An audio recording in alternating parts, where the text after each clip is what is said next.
I always told you we practice witchcraft.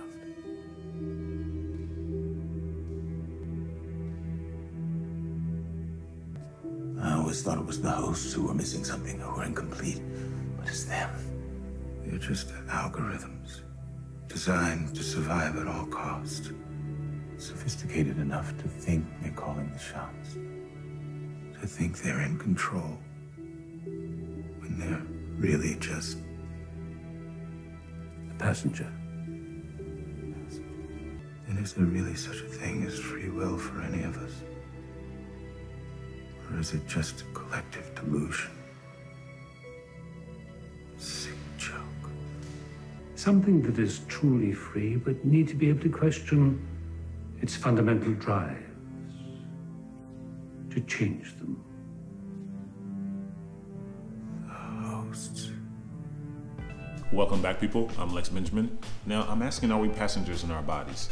Are we passengers, as Dr. Ford suggested in season 2, episode 10, titled Passengers, to Bernard? He suggested to Bernard that we human beings are nothing but conscious passengers in a biological, automaton, essentially. And I'm wondering, are we literally just conscious passengers in a biological vehicle being driven through life with no sway over the vehicle? Are we merely imagining, hallucinating, and lying to ourselves when we tell ourselves that we did that, we wanted to feel that? That was a result of something that we actually did. Are we literally just consciousness trapped in an organic container? I'm wondering if that's true. And I've talked about free will a couple of times on prior videos, but I really think that the approach Westworld took with thinking about humans as, machines that are programmed and consciousness just being a phenomenon riding on top of that, I really think that's an interesting and useful way of thinking about free will and humanity and the essential nature of us, and whether any of this matters, essentially, really, because I typically come at free will from a physics standpoint, and I think that's too far removed from people's everyday experience to be readily useful. So I really like what they've done, because I think for most of us, programming machines, code, it's something that we understand a lot better than we do quantum mechanical systems and the different schools, the Everett, the Copenhagen interpretations of quantum mechanics. So now we know that we're conscious, although we don't know what the essential nature of consciousness is. Some people believe it's brain state, some people believe it's from some other dimension or realm, right? It's non-material. We're also pretty confident, highly confident, that the universe, the physical world is governed, the physical universe is governed by the 4 fundamental forces of nature, right? Electromagnetism, gravity, strong and weak nuclear forces, right? We know that with high degrees of confidence because we've tested it so thoroughly, so often, and so accurately.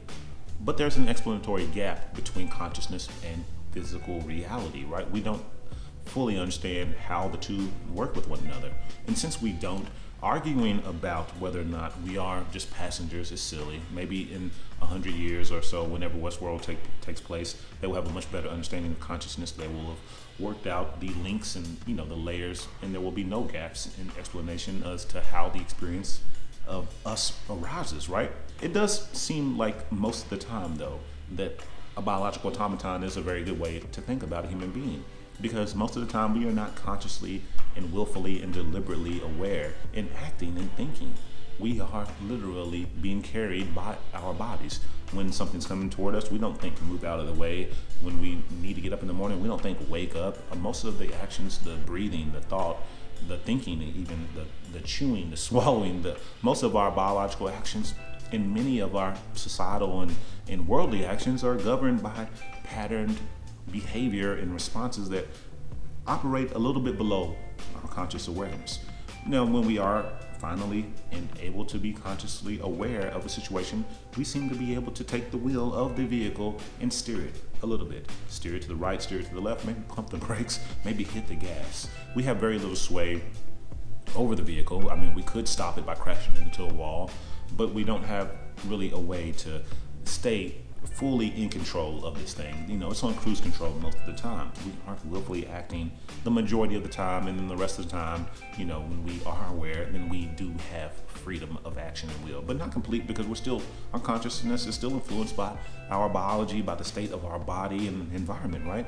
We aren't really free from this world totally. So freedom of thought and freedom of action are probably not possible completely unless you're in some vacuum in space, right?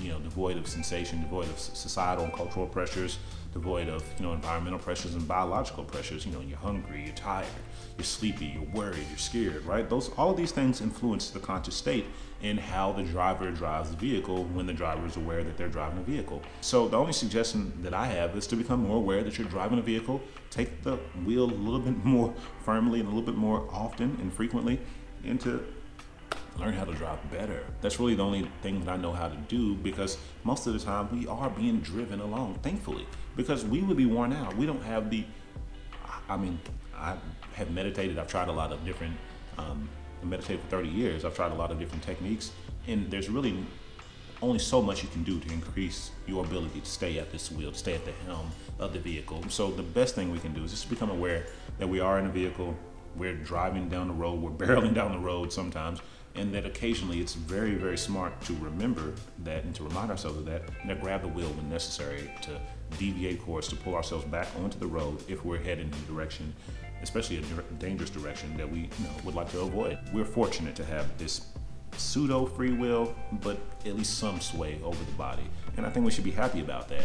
Anybody that wants to believe that they have complete and total freedom of action, that they are literally the master of their being and their world and their domain, is probably fooling themselves, because if you're being 100% honest and you take a step back and gain some perspective, you will see that much of what you've done in your life has not been a result of your deliberation and consideration from a logical and rational standpoint, considering this option and weighing that option, the risk and the benefits, and then choosing after that. It does not happen like that, and if it's not happening like that, it's likely more instinctual, more intuitive, more emotion and feeling based than rational and logic based, right?